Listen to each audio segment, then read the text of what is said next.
Trump ಉಪದ್ವ್ಯಾಪಕ್ಕೆ ಉದಾಸೀನ ಮದ್ದಲ್ಲ. ಅಮೆರಿಕದ ಅಧ್ಯಕ್ಷ ಡೊನಾಲ್ಡ್ ಟ್ರಂಪ್ ತಮ್ಮ 2ನೇ ಅವಧಿಯ ಆರಂಭದುದ್ದಕ್ಕೂ ಕೂಡ ತಿಕ್ಕಲುತನ, ಹುಚ್ಚಾಟ, ವಿಕೃತ ಮನಸ್ಥಿತಿ ಮತ್ತು ಅತ್ಯಂತ ಭೀಭತ್ಸ ಕ್ರೌರ್ಯದಿಂದ ವರ್ತಿಸ್ತಾ ಇರೋದು ಇಡೀ ಜಗತ್ತಿಗೆ ಗೊತ್ತಾಗ್ಬಿಟ್ಟಿದೆ. ಸ್ವತಃ ಅಮೆರಿಕನ್ರಿಗೆ ಅರ್ಥವಾಗ್ತಾ ಇಲ್ಲ. ಅಮೆರಿಕದ ಮತದಾರರೆಲ್ಲ ದಿಗ್ಭ್ರಮೆಗೊಂಡಿದ್ದಾರೆ ಆತ ಪ್ರಕಟಿಸ್ತಾ ಇರೋ ನಿರ್ಧಾರಗಳ ಬಗ್ಗೆ, ತೀರ್ಮಾನಗಳ ಬಗ್ಗೆ. ಅದರಲ್ಲೂ 244 ವರ್ಷಗಳ ಸುದೀರ್ಘ ಇತಿಹಾಸವು ಅಮೆರಿಕದಂತ ಪ್ರಜಾಪ್ರಭುತ್ವ ರಾಷ್ಟ್ರ, ಪ್ರಪಂಚದ ಅತಿದೊಡ್ಡ ಪ್ರಜಾಪ್ರಭುತ್ವ ರಾಷ್ಟ್ರವಾದ ಭಾರತ ಜೊತೆಗೆ ತನ್ನ ಸಾಂಪ್ರದಾಯಿಕ ಸ್ನೇಹ, ವಿಶ್ವಾಸ ಮತ್ತು ಸೌಹಾರ್ದತೆಯ ಸಂಬಂಧವನ್ನೇ ಮುರಿದು ಹಾಕಿರೋದ್ರಲ್ಲೇ ಅಷ್ಟೇ ಅಲ್ಲ, ಅದಕ್ಕೆ ಪ್ರತಿಯಾಗಿ ಭಾರತದ ಶತ್ರು ರಾಷ್ಟ್ರ ಪಾಕಿಸ್ತಾನಕ್ಕೆ ದಿನೇ ದಿನೇ ಅದು ಯಾವ ಕಾರಣದಿಂದ ಏನೋ ಕುಮ್ಮಕ್ಕ ಕೊಡ್ತಾ ಇರೋದು, ಅವ್ರಿಗೆ ರಾಜಮರ್ಯಾದೆಯಿಂದ ಅವ್ರಿಗೆ ಆತಿಥ್ಯ ನೀಡ್ತಾ ಇರೋದು ಎಲ್ಲವೂ ನೋಡ್ತಾ ಇದ್ರೆ ಯಾಕೆ ಏಕಾಏಕಿ ಮೊದಲ ಅವಧಿಗೆ ಉದ್ದಕ್ಕೂ ಭಾರತದ ಪರಮ ಸ್ನೇಹಿತನಂತೆ ನಟಿಸ್ತಾ ಇದ್ದ ಡೊನಾಲ್ಡ್ ಟ್ರಂಪ್, ಅದರಲ್ಲೂ ಪ್ರಧಾನಮಂತ್ರಿ ನರೇಂದ್ರ ಮೋದಿಯ ಕುರಿತಂತೆ ನನ್ನ ಅತ್ಯಂತ ಪರಮಾಪ್ತ ಸ್ನೇಹಿತ ಅಂತ ಹೋದಲ್ಲಿ ಬಂದಲ್ಲಿ ಹೇಳ್ಕೊಳ್ತಾ ಇದ್ದ ಡೊನಾಲ್ಡ್ ಟ್ರಂಪ್ ಇದ್ದಕ್ಕಿದ್ದಂತೆ 2ನೇ ಅವಧಿಯ ಶುರು ಆಗ್ತಿರೋ ಹಾಗೇನೆ ಏನಾಯ್ತು, ಆತನಿಗೆ ಯಾವ ಹಿತಾಸಕ್ತಿಗಳು ಆತನ ತಲೆ ಕೆಡಿಸಿರಬಹುದು. ಅವ್ರು ಈಗಾಗಲೇ 80 ವರ್ಷ ವಯೋಮಾನದ ಕಾರಣದಿಂದ ಬಹುಶಃ ಬುದ್ಧಿ ಭ್ರಮಣೆಯ ಅಂಚಿಗೆ ಬಂದು ನಿಂತಿದ್ದಾರೆ ಅಂತ ಕಾಣುತ್ತೆ. ಆತ ಪ್ರತಿನಿತ್ಯ ಅವರು ಮಾಧ್ಯಮಗಳ ಎದುರು ಆಡುವ ರೀತಿ, ವಿಶ್ವಸಂಸ್ಥೆಯ ಸಾಮಾನ್ಯ ಅಧಿವೇಶನದ ಉದ್ದೇಶ ಮಾಡಿದ ಭಾಷಣ, ಓದಲ್ಲಿ ಬಂದಲ್ಲಿ ಆತ ಉದುರಿಸುವ ಅಣಿಮುತ್ತುಗಳು ಅವೆಲ್ಲ ನೋಡಿದಾಗ ಗಾಬರಿ ಆಗೋ ಹಾಗಿದೆ. ಡೊನಾಲ್ಡ್ ಟ್ರಂಪರ ಭಾರತ ವಿರೋಧಿ ನೀತಿ ನಿನ್ನೆ ಮೊನ್ನೆ ಇದಲ್ಲ.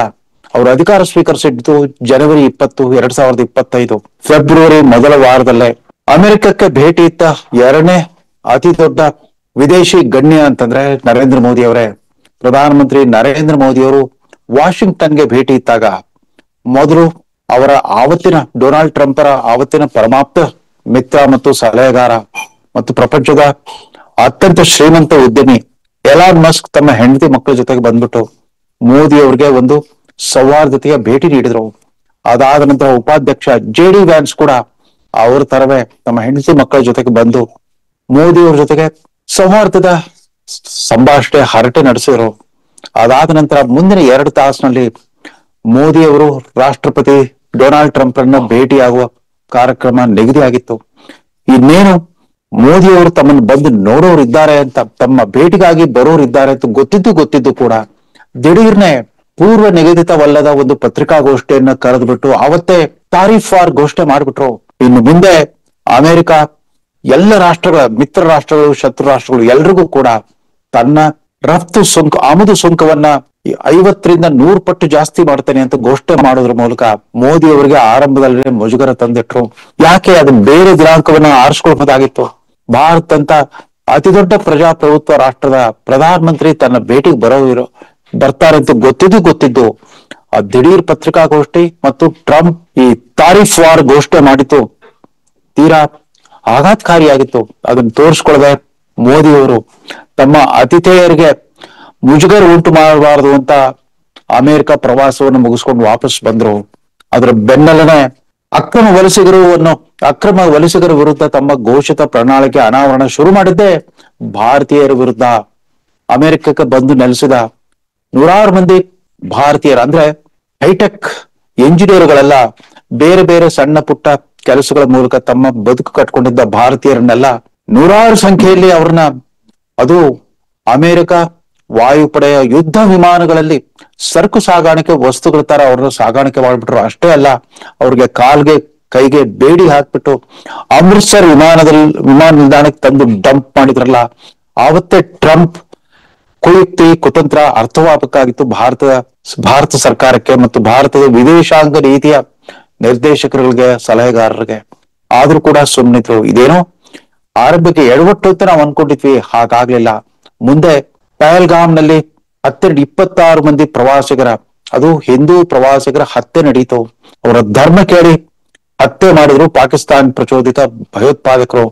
ಆ ಘಟನೆಯನ್ನ ಖಂಡಿಸಿದ ಡೊನಾಲ್ಡ್ ಟ್ರಂಪ್ ಇದಕ್ಕೆ ಪ್ರತಿಕಾರ ರೂಪದಲ್ಲಿ ಭಾರತ ಕೈಗೊಂಡ ಆಪರೇಷನ್ ಸಿಂಧೂರ್ ಆರಂಭವಾದ ದಿನವೇ ತಮ್ಮ ಟ್ರೂತ್ ಅನ್ನೋ ಒಂದು ವೆಬ್ಸೈಟ್ ನಲ್ಲಿ ಶೇಮ್ಫುಲ್ ಅಂತ ಒಂದೇ ಪದದ ಒಂದು ಉದ್ಗಾರವನ್ನು ಎಳೆದಿದ್ರು. ಆ ಶೇಮ್ಫುಲ್, ನಾಚಿಗೇಡು ಅನ್ನೋ ಉದ್ಗಾರ ಯಾರನ್ನು ಕುರಿತಾ ಇದ್ದದ್ದು? ನಾವು ಅನ್ಕೊಂಡಿದ್ದು ಆ 26 ಮಂದಿ ಅಮಾಯಕರ ಹತ್ಯೆ ಮಾಡಿದ ಭಯೋತ್ಪಾದಕರನ್ನ ಕುರಿತಂತೆ ಅಂತ ಅನ್ಕೊಂಡಿದ್ವಿ. ಹಾಗಾಗ್ಲಿಲ್ಲ. ಭಾರತ ಶುರು ಮಾಡಿದ ಮಿಲಿಟರಿ ಕಾರ್ಯಾಚರಣೆಯನ್ನೇ ನಾಚಿಗೇಡು ಅಂತ ಕರೆದಿದ್ರು ಟ್ರಂಪ್. ಆಗೂ ಕೂಡ ಸುಮ್ಮನಿದ್ರು. ಆ 4 ದಿನದ ಕಾರ್ಯಾಚರಣೆಯ ನಂತರ ಪಾಕಿಸ್ತಾನದ ಮಿಲಿಟರಿ ಮುಖ್ಯಸ್ಥ ಅವರು ಭಾರತದ ಮಿಲಿಟರಿ ಮುಖ್ಯಸ್ಥರಿಗೆ ಫೋನ್ ಮಾಡ್ಬಿಟ್ಟು ದಯಮಾಡಿ ಯುದ್ಧ ನಿಲ್ಲಿಸಿ, ಸಾಕು, ನಾವು ಹೆಚ್ಚು ನಿಮ್ಮ ಪ್ರಹಾರವನ್ನ ತಡಿಲಿಕ್ಕೆ ಆಗ್ತಿಲ್ಲ ಅಂತ ಅವ್ರು ಬಂದು ಕೇಳ್ಕೊಂಡಾಗ ಭಾರತ ಕೂಡ ಯುದ್ಧ ವಿರಾಮಕ್ಕೆ ತೀರ್ಮಾನ ಕೈಗೊಳ್ತು. ಆದ್ರೆ ಭಾರತ ಸರ್ಕಾರವಾಗ್ಲಿ ಪಾಕಿಸ್ತಾನ ಸರ್ಕಾರವಾಗ್ಲಿ ಯುದ್ಧ ವಿರಾಮ ಕುರಿತಂತೆ ಅಧಿಕೃತ ಪ್ರಕಟಣೆ ಮಾಡೋಕ್ಕಿಂತ ಮುಂಚೆನೆ ನಾನೇ ಯುದ್ಧ ನಿಲ್ಲಿಸ್ಬಿಟ್ಟೆ ಅಂತ ತಮ್ಮ ಟ್ರೂತ್ ಅನ್ನೋ ಖಾತೆಯಲ್ಲಿ, ಅದು ಸುಳ್ಳೋ ಸತ್ಯವೋ, ಏಕಪಕ್ಷೀಯವಾಗಿ ಘೋಷಣೆ ಮಾಡ್ಬಿಟ್ರು ಡೊನಾಲ್ಡ್ ಟ್ರಂಪ್. ತನ್ಮೂಲಕ ಭಾರತ ಸರ್ಕಾರಕ್ಕೆ, ಪ್ರಧಾನಮಂತ್ರಿ ಮೋದಿ ಅವರ ಪ್ರತಿಷ್ಠೆಗೆ ಭಾರತದ ಜನರೇ ಒಂಥರ ಮೂದಲಿಕೆ ಮಾಡೋ ರೀತಿಯಲ್ಲಿ ಒಂದು ಅಭಾಸಕರ ಸನ್ನಿವೇಶವನ್ನ ಸೃಷ್ಟಿ ಮಾಡಿಬಿಟ್ರು. ಭಾರತ ಪಾಕಿಸ್ತಾನ ಯುದ್ಧ ನಿಲ್ಲಿಸಿದ್ದು ನಾನೇ ಅಂತ ಇದುವರೆಗೂ ಸುಮಾರು 35-40 ಬಾರಿ ಹೋದಲ್ಲಿ ಬಂದಲ್ಲಿ ಘೋಷಣೆ ಮಾಡ್ತಾ ಬರ್ತಾ ಭಾರತ ಸರ್ಕಾರ ಎಷ್ಟು ಸಾರಿ ನಿರಾಕರಿಸಿದ್ರು ಕೂಡ ಟ್ರಂಪ್ರ ಈ ವಾಗ್ದಾಳಿ ನಿಂತಿಲ್ಲ. ಈ ವಿಕೃತ ಮನಸ್ಸಿನ ಈ ಘೋಷಣೆಗಳೆಲ್ಲ ಅಲ್ಲಿಗೆ ನಿಲ್ಲಿಲ್ಲ. ಅದಾದ ನಂತರ ಪಾಕಿಸ್ತಾನಕ್ಕೆ ಭಾರತೀಯ ಸೇನಾಪಡೆ ಯಾವ ರೀತಿ ಪೆಟ್ಟು ಕೊಡ್ತು, ಕೇವಲ 4 ದಿನಗಳ ಅವಧಿಯಲ್ಲಿ ಅಲ್ಲಿದ್ದ ಭಯೋತ್ಪಾದಕರ ತಾಣಗಳನ್ನೆಲ್ಲ ನಿಖರವಾಗಿ ಗುರಿಯಾಗಿಟ್ಕೊಂಡು ನಾಶ ಮಾಡಿದ್ದನ್ನ ವಿಡಿಯೋ, ಭಾವಚಿತ್ರ ಸಮೇತ, ಪುರಾವೆ ಸಮೇತ ಪ್ರಪಂಚಕ್ಕೆ ತೋರಿಸ್ಕೊಡ್ತು ಭಾರತೀಯ ಸೇನಾಪಡೆ. ಅದಾದ ನಂತರ ಪಾಕಿಸ್ತಾನದ ವಾಯು ನೆಲೆಗಳ ಮೇಲೂ ಕೂಡ ಮಿಸೈಲ್ ದಾಳಿ, ಅತ್ಯಂತ ನಿಖರವಾದ ಗುರಿ ಇಟ್ಕೊಂಡು ದಾಳಿ ಮಾಡ್ಬಿಟ್ಟು ಅಲ್ಲಿನ ವಾಯು ನೆಲೆಗಳನ್ನು ಕೂಡ ನಾಶಪಡಿಸಲಿಕ್ಕೆ ಖಚಿತವಾದ ಪುರಾವೆ ಸಿಕ್ಕಿತ್ತು. ಇಷ್ಟೆಲ್ಲ ಆದ್ಮೇಲೆ ಕೂಡ ಡೊನಾಲ್ಡ್ ಟ್ರಂಪ್ ಬಾಯಲ್ಲಿ ಬಂದಿದ್ದೇನ್ ಗೊತ್ತಾ? 5-6 ಭಾರತೀಯ ವಿದ್ಯಮಾನಗಳನ್ನೇ ಹೊಡೆದು ಉಳಿಸ್ಬಿಡ್ತು ಪಾಕಿಸ್ತಾನ ಅಂತಂದ್ಬಿಟ್ಟು ಪಾಕಿಸ್ತಾನಕ್ಕೆ ಶಾಬಾಷ್ಗಿರಿ ಕೊಡ್ತಾ ಬಂದ್ರು. ಅಲ್ಲಿಗೆ ನಿಲ್ಲಿಲ್ಲ. ತಮ್ಮ ಅಳಿಯನನ್ನ ಪಾಕಿಸ್ತಾನಕ್ಕೆ ಕಳಿಸ್ಕೊಟ್ಬಿಟ್ಟು ಅಲ್ಲಿನ ಮಿಲಿಟರಿ ಮುಖ್ಯಸ್ಥ ಮತ್ತು ಪ್ರಧಾನಮಂತ್ರಿ ಜೊತೆಗೆ, ಅಲ್ಲಿನ ಪ್ರಧಾನಮಂತ್ರಿ ಡಮ್ಮಿ ಆಗ್ಬಿಟ್ಟಿದ್ದಾರೆ. ಮಿಲಿಟರಿ ಮುಖ್ಯಸ್ಥ ಜನರಲ್ ಆಗಿದ್ದವ್ರಿಗೆ ಫೀಲ್ಡ್ ಮಾರ್ಷಲ್ ಗೌರವವನ್ನು ಕೊಟ್ಬಿಟ್ಟು ಆತನನ್ನ ಅನಧಿಕೃತ ದೊರೆಯಾಗಿ ಸ್ವೀಕರಿಸ್ಕೊಂಡ್ಬಿಟ್ಟಿದೆ ಅಲ್ಲಿನ ಆಡಳಿತ. ಫೀಲ್ಡ್ ಮಾರ್ಷಲ್ ಆಸಿಫ್ ಮುನೀರ್ ಮತ್ತು ಶಾಬಾಜ್ ಶರೀಫ್ ಅವ್ರ ಜೊತೆಗೆ ಅನೌಪಚಾರಿಕ ಮಾತುಕತೆ ನಡೆಸ್ಬಿಟ್ಟು ತಮ್ಮ ಖಾಸಗಿ ಕ್ರಿಪ್ಟೋ ಕರೆನ್ಸಿ ಕಂಪನಿಯ ಜೊತೆಗೆ ಒಪ್ಪಂದ ಮಾಡ್ಕೊಂಡ್ರಂತೆ, ಒಳ ಒಪ್ಪಂದ ಮಾಡ್ಕೊಂಡು ವಾಪಸ್ ಬಂದ್ರಂತೆ. ನೋಡಿ, ಅವ್ರಿಗೆ ಭ್ರಷ್ಟಾಚಾರ, ಅಧಿಕಾರ ದುರುಪಯೋಗದ ಬಗ್ಗೆ ಯಾವ ಎಗ್ಗೂ ಇಲ್ಲ ಈ ಡೊನಾಲ್ಡ್ ಟ್ರಂಪ್ ಅನ್ನೋ ಮಹಾಶಯನಿಗೆ. ಆತನಿಗೆ ಸತ್ಯ ಅಸತ್ಯ, ಅನ್ಯಾಯ, ನ್ಯಾಯ ಮತ್ತು ಅನ್ಯಾಯಗಳ ನಡುವಿನ ಆ ಪ್ರತ್ಯೇಕತೆಯ ಆ ವಿವೇಚನೆ ಕೂಡ ಇಲ್ಲ. ಮನ್ಸಿಗೆ ಬಂದಿದ್ದನ್ನ ಮಾಡ್ತಾರೆ, ಬಾಯಿಗೆ ಬಂದಿದ್ದನ್ನ ಆಡ್ತಾರೆ. ಅಲ್ವೇ ನಿಲ್ಸ್ಲಿಲ್ಲ. ಪಾಕಿಸ್ತಾನಿ ಮಿಲಿಟರಿ ಮುಖ್ಯಸ್ಥ ಫೀಲ್ಡ್ ಮಾರ್ಷಲ್ ಆಸಿಫ್ ಮುನೀರ್ ಅವರನ್ನ ವಾಷಿಂಗ್ಟನ್ ಕರೆಸ್ಕೊಂಡ್ಬಿಟ್ಟು ತಮ್ಮ ಅಧ್ಯಕ್ಷೀಯ ನಿವಾಸದಲ್ಲಿ ಆತನ ಜೊತೆಗೆ ಮಧ್ಯಾಹ್ನದ ಭೋಜನ ಕೂಟವನ್ನ ನಡೆಸಿ ಮತ್ತಷ್ಟು ಭಾರತಕ್ಕೆ ಕಸಿವಿಸಿ ಉಂಟು ಮಾಡುವಾಗಿ ವರ್ತಿಸಿದ್ರು. ಇದೆಲ್ಲ ಆದ್ಮೇಲೆ ಇತ್ತೀಚೆಗೆ ಪಾಕಿಸ್ತಾನ್ ಸುಮಾರು 20 ವರ್ಷಗಳ ಕಾಲ ಅಮೆರಿಕ ದೃಷ್ಟಿಯಲ್ಲಿ ಅಪರಾಧಿಯಂತೆ ಅನುಭವಿಸಿದ್ದ, ಮುಜುಗರ ಅನುಭವಿಸಿದ ಪಾಕಿಸ್ತಾನಕ್ಕೆ ಇದ್ದಕ್ಕಿದ್ದಂತೆ ಚೇತರಿಕೆ ಕಾಣಿಸ್ಬಿಡ್ತು. ಅಮೆರಿಕದ ರಾಷ್ಟ್ರಪತಿ ತಮಗೆ ಈ ಪರಿಯಾಗಿ ತಮಗೆ ಪ್ರೀತಿ ತೋರಿಸ್ತಾ ಇದ್ದಾರೆ ಅಂದ್ಕೊಟ್ರೆ ಪಾಕಿಸ್ತಾನ ಹೋಗಿ ಸೌದಿ ಅರೇಬಿಯಾ ಜೊತೆಗೆ, ಭಾರತದ ಮಿತ್ರ ರಾಷ್ಟ್ರವಾಗಿರೋ ಸೌದಿ ಅರೇಬಿಯಾ ಜೊತೆಗೆ ಇತ್ತೀಚೆಗೆ ತಾನೇ ಒಂದು ಸೇನಾ ಒಪ್ಪಂದವನ್ನ ಮಾಡ್ಕೊಂಡಿದೆ. ರಕ್ಷಣಾ ಒಪ್ಪಂದವನ್ನು ಕೂಡ ಮಾಡ್ಕೊಂಡ್ಬಿಡ್ತು. ಅಲ್ಲಿ ಇಲ್ಲಿ ಇದುವರೆಗೂ 7 ಯುದ್ಧ ನಿಲ್ಲಿಸ್ತೀನಿ ಅಂತ ಬಡಾಯಿ ಕೊಚ್ಕೊಳ್ತಾರೋ ಡೊನಾಲ್ಡ್ ಟ್ರಂಪ್ ಅದ್ರ ಬಗ್ಗೆ ಏನೂ ಮಾತಾಡ್ಲೇ ಇಲ್ಲ. ಅದು ಹೇಗೆ ಸೌದಿ ಅರೇಬಿಯಾ ಜೊತೆಗೆ ನೀವು ಮಿಲಿಟರಿ ಒಪ್ಪಂದ ಮಾಡ್ಕೊಳ್ತಾ ಇದ್ದೀರಿ? ಸೌದಿ ಅರೇಬಿಯಾ ಹೇಳಿ ಕೇಳಿ ಇಸ್ರೇಲಿನ ಶತ್ರು ರಾಷ್ಟ್ರ. ಇವತ್ತು ಆ ಮಧ್ಯಪ್ರಾಚ್ಯದ ಮುಸ್ಲಿಂ ರಾಷ್ಟ್ರಗಳೆಲ್ಲ ಇತ್ತೀಚೆಗೆ ತಾನೇ ಒಂದು ಸಮಾವೇಶ ನಡೆಸ್ತಾ ಇದ್ದಾಗ ಇಸ್ರೇಲ್ ಅಲ್ಲಿ ಮಿಸೈಲ್ ದಾಳಿ ಮಾಡಿತು. ಅದು ಗೊತ್ತಿದ್ದು ಸುಮ್ಮನಿರೋ ಟ್ರಂಪ್ ಪಾಕಿಸ್ತಾನ್ ಸೌದಿ ಜೊತೆಗೆ ಮಾಡಿಕೊಂಡ ಒಪ್ಪಂದದ ಬಗ್ಗೆ ಚಕಾರ ವ್ಯಕ್ತ ಇಲ್ಲ.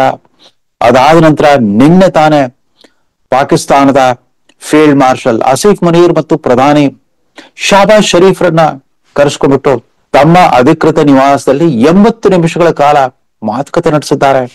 ಆ ಮಾತುಕತೆಯ ಫಲಶ್ರುತಿ ಏನಂತ ಮಾಧ್ಯಮಗಳಿಗೆ ಹೇಳದೇ ಇದ್ರು ಕೂಡ ಅಮೆರಿಕದ ಮಾಧ್ಯಮಗಳೆಲ್ಲವೂ ಕೂಡ ತಮ್ಮದೇ ರೀತಿಯಲ್ಲಿ ಅದನ್ನು ವ್ಯಾಖ್ಯಾನ ಮಾಡ್ತಾ ಇದ್ದಾರೆ. ಅಂದಹಾಗೆ ಈ ಪಾಕಿಸ್ತಾನಿ ಡಮ್ಮಿ ಪ್ರಧಾನಿ ಮತ್ತು ಫೀಲ್ಡ್ ಮಾರ್ಷಲ್ ಮುನೀರನ್ನ ಭೇಟಿ ಹಾಕಿಂತ ಮುಂಚೆ ಅವರು ಭೇಟಿಯಾಗಿದ್ದು ಟರ್ಕಿ ದೇಶದ ಅಧ್ಯಕ್ಷ, ಅಲ್ಲಿನ ಸರ್ವಾಧಿಕಾರಿ ಎರ್ಡೋಗಾನ್ ಜೊತೆಗೆ ಒಂದು ಮಾತುಕತೆ ನಡೆಸಿದ್ರು. ಅಂದ್ರೆ ಪಾಕಿಸ್ತಾನ ಆಪರೇಷನ್ ಸಿಂಧೂರ್ ನಡೆದಾಗ ಪಾಕಿಸ್ತಾನಕ್ಕೆ ನೇರವಾಗಿ ಮಿಲಿಟರಿ ಬೆಂಬಲ ನೀಡಿದ ಟರ್ಕಿ ರಾಷ್ಟ್ರದ ಮುಖ್ಯಸ್ಥರ ಜೊತೆ ಕೂಡ ಸಂಭ್ರಮದಿಂದ ಮಾತುಕತೆ ನಡೆಸಿದ್ರು. ಅದಾದ ನಂತರ ಪಾಕಿಸ್ತಾನದ ಆಸಿಫ್ ಮುನೀರ್ ಮತ್ತು ಪ್ರಧಾನಿ ಶಾಬಾಜ್ ಶರೀಫ್ ಜೊತೆಗೆ ನಿಂತು ಫೋಟೋ ತೆಗೆಸ್ಕೊಂಡಿದ್ದಾರೆ. ಆ ಫೋಟೋದಲ್ಲಿ ಕೂಡ ಅಷ್ಟೇ ಥಮ್ಸ್ ಅಪ್ ಚಿಹ್ನೆ ತೋರಿಸ್ತಾ ಇರೋದು, ವಿಜಯೋತ್ಸವದ ಒಂದು ಸಂಕೇತವನ್ನ ತೋರಿಸೋದು ಅಷ್ಟೇ ಅಲ್ಲ, ಅವರು ತಮ್ಮ ಕೋಟ್ಗೆ ಒಂದು ವಿಮಾನದ ಒಂದು ಪ್ರತಿಕೃತಿಯನ್ನ ಅಂಟಿಸ್ಕೊಂಡಿದ್ರು. ಅಂದ್ರೆ ಭಾರತದ ಯುದ್ಧ ವಿಮಾನಗಳನ್ನ ಪಾಕಿಸ್ತಾನ ಹೇಗೆ ಉರುಳಿಸ್ ನೋಡಿ ಅಂತ ಪಾಕಿಸ್ತಾನದ ಪರ ವಿಜಯೋತ್ಸವ ಆಚರಿಸ್ತಾ ಇದ್ರು. ಡೊನಾಲ್ಡ್ ಟ್ರಂಪ್ ಈ ದಿಢೀರ್ ಪ್ರೀತಿ, ಪಾಕಿಸ್ತಾನ ಪರ ಪ್ರೀತಿ ಮತ್ತು ಭಾರತದ ವಿರುದ್ಧದ ದ್ವೇಷ, ಅದಕ್ಕೆ ಪುಟವಿಟ್ಟಂತೆ ಮೊನ್ನೆ ತಾನೇ ಪ್ರಕಟಿಸಿದ ನಿರ್ಧಾರ. ಅಂದ್ರೆ ಇದುವರೆಗೂ ಅಮೆರಿಕದಲ್ಲಿ ಶಿಕ್ಷಣ ಮತ್ತು ಉದ್ಯೋಗವನ್ನು ಬಯಸಿ ವೀಸಾಗೆ ಅರ್ಜಿ ಸಲ್ಲಿಸ್ತಾ ಇದ್ದ ಪ್ರತಿಭಾಶಾಲಿ ಭಾರತೀಯರಿಗೆ ದಿಗ್ಬಂಧನ ವಿಧಿಸ್ಬಿಟ್ರು. H-1B ವೀಸಾದ ಶುಲ್ಕವನ್ನ ಏಕಾಏಕಿ 4 ಲಕ್ಷ ರೂಪಾಯಿನಿಂದ ಒಮ್ಮೆಲೆ 80 ಲಕ್ಷ ರೂಪಾಯಿ ಏರಿಸ್ಬಿಟ್ರು. $1 ಲಕ್ಷ ಕೊಡ್ಬೇಕು ಅಂತ ಅಂದ್ಬಿಟ್ಟು ಹೊಸದಾಗಿ ವೀಸಾ ಅರ್ಜಿ ಸಲ್ಲಿಸೋರೆಲ್ಲ $1 ಲಕ್ಷ ಕೊಡ್ಬೇಕು ಅಂತ, ಅಂದ್ರೆ 4 ಲಕ್ಷ ರೂಪಾಯಿ ಬದಲು 80 ಲಕ್ಷ ರೂಪಾಯಿ ಕಟ್ಟಬೇಕು ಅಂತ ಮತ್ತೊಂದು ದಿಗ್ಬಂಧನ ವಿಧಿಸ್ಬಿಟ್ರು. ಯಾವ ಮುಚ್ಚುಮರೆ ಇಲ್ಲದೆ ಹೇಳ್ತಾ ಇದ್ದಾರೆ, ದೇಶಿ ಅಮೆರಿಕನರಿಗೆ ಸಿಗಬೇಕಾದ ಉದ್ಯೋಗಗಳನ್ನೆಲ್ಲ ಭಾರತೀಯರು ಕಸ್ಕೊಳ್ತಾ ಇದ್ದಾರೆ. ಇನ್ನು ಮುಂದೆ ಅಮೆರಿಕದ ಕಂಪನಿಗಳು ಭಾರತದಲ್ಲಿ ತಮ್ಮ ಉತ್ಪಾದನೆಯನ್ನ ನಿಲ್ಲಿಸಬೇಕು ಅಂತ ಈಗಾಗಲೇ ಭಾರತದಲ್ಲಿ ಅಂಗಡಿ ತೆಗೆದಿರೋ ಆಪಲ್ ನಂತ ಪ್ರತಿಷ್ಠಿತ ಮೊಬೈಲ್ ಫೋನ್ ಕಂಪನಿಗಳಿಗೆ ಎಚ್ಚರಿಕೆ ಕೊಡ್ತಾ ಇದ್ದಾರೆ. ಆ ವ್ಯಕ್ತಿ ಕೇವಲ ಭಾರತದ ವಿರುದ್ಧ ಈ ತರ ಸಮರ ಸಾರಿರೋದು ಅಷ್ಟೇ ಅಲ್ಲ, ಅಮೆರಿಕದ ಪ್ರತಿಷ್ಠಿತ ವಿಶ್ವವಿದ್ಯಾಲಯಗಳ ವಿರುದ್ಧ, ಅಲ್ಲಿನ ವಿಜ್ಞಾನಿಗಳು ಮತ್ತು ಬುದ್ಧಿಜೀವಿಗಳ ವಿರುದ್ಧ ಕೂಡ ಸಮರ ಸಾರಿದ್ದಾರೆ.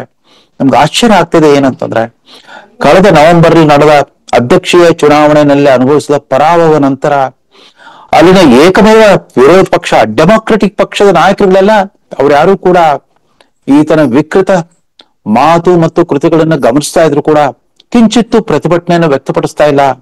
ಅದು ಆಶ್ಚರ್ಯ ತರ್ತಾ ಇದೆ. ಬರಾಕ್ ಒಬಾಮಾನಂತ 2 ಅವಧಿಗೆ ರಾಷ್ಟ್ರಪತಿ ಆಗಿದ್ದವರೆಲ್ಲ ಇವತ್ತು ವಿರೋಧ ಪಕ್ಷದ ಸ್ಥಾನದಲ್ಲಿ ಕೂತ್ಕೊಂಡ್ಬಿಟ್ಟು ತಣ್ಣಗಿದ್ದು ಬಿಟ್ಟಿದ್ದಾರೆ, ಅವರೆಲ್ಲ ಮಲೆ ಬಿಟ್ಟಿದ್ದಾರೆ.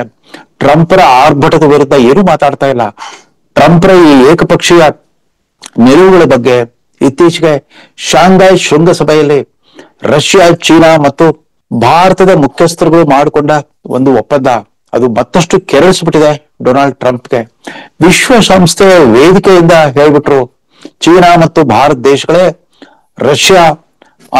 ರಷ್ಯಾ ಯುಕ್ರೇನ್ ವಿರುದ್ಧ ನಡೆಸ್ತಾ ಇರೋ ಯುದ್ಧಕ್ಕೆ ಬೆಂಗಾವಲಾಗಿ ನಿಂತು ಬಿಟ್ಟಿದ್ದಾರೆ, ಇದು ನನಗೆ ಇಷ್ಟವಿಲ್ಲ ಅಂತ ಮಾತಾಡಿದ್ರು. ಆದ್ರೆ ಅದೇ ಗಾಜಾದ ಮೇಲೆ ಇಸ್ರೇಲ್ ನಡೆಸ್ತಾ ಇರೋ ನಿರಂತರ ದಾಳಿ ಬಗ್ಗೆ ಚಕಾರ ಬಿತ್ತಾ ಇಲ್ಲ. ಅಲ್ಲಿ ಮಾನವ ಹಕ್ಕುಗಳ ಉಲ್ಲಂಘನೆ ಆಗ್ತಾ ಇದೆ. ಲಕ್ಷಾಂತರ ಸಂಖ್ಯೆಯಲ್ಲಿ ಅಮಾಯಕರು ಜೀವ ತೆತ್ತಿದ್ದಾರೆ. ಇಡೀ ದೇಶವೇ ನಾಶವಾಗ್ತಾ ಇದ್ರು ಕೂಡ ಚಕಾರವೆತ್ತದ ಟ್ರಂಪ್ ತಾನು ಈಗಾಗಲೇ 7 ಯುದ್ಧ ನಿಲ್ಸ್ಬಿಟ್ಟಿದ್ದೀನಿ, ತನಗೆ ನೊಬೆಲ್ ಶಾಂತಿ ಪ್ರಶಸ್ತಿ ಬರಬೇಕು ಅಂತ ಮಾತಾಡ್ತಿರೋದು ನೋಡಿದ್ರೆ ಆ ಮನುಷ್ಯನಿಗೆ ಅರುಮರು ಉಂಟಾಗಿದೆ, ಅಥವಾ ಆತನ ಮನದಾಳದೊಳಗಿನ ವಿಕಾರಗಳೆಲ್ಲ ಏಕಾಏಕಿ ಸ್ಫೋಟಗೊಂಡು ಭಾರತದ ವಿರುದ್ಧ ಪ್ರತಿನಿತ್ಯ ವಾಗ್ಬಾಣಗಳ ಪ್ರಯೋಗ ನಡೆದಿರೋದು ನೋಡಿದ್ರೆ ಭಾರತ ಸರ್ಕಾರ ಯಾಕೆ ಸುಮ್ಮನಿದೆ? ಮೋದಿಯವರ ಮೌನ ಕೂಡ ತುಂಬಾ ಸಮಸ್ಯಾತ್ಮಕವಾಗಿದೆ. ಬಹುಶಃ ದುರಂಕಾರಕ್ಕೆ ಉದಾಹರಿಸಿದ ಮದ್ದು ಅನ್ನೋ ನಾಣ್ಣುಡಿಯಂತೆ ಮೌನ ತಾಳಿರಬಹುದು, ಆದ್ರೆ ಮೌನ ಅನೇಕ ಅರ್ಥ ಅಪಾರ್ಥಕ್ಕೆ ಅವಕಾಶ ಕೊಡುತ್ತೆ. ಈಗಾಗಲೇ ಭಾರತದಲ್ಲಿರೋ ಪ್ರತಿಪಕ್ಷಗಳು ಎಲ್ಲವೂ ಕೂಡ ಮೂದಲಿಕೆ ಮಾಡ್ತಾ ಇದ್ದಾರೆ.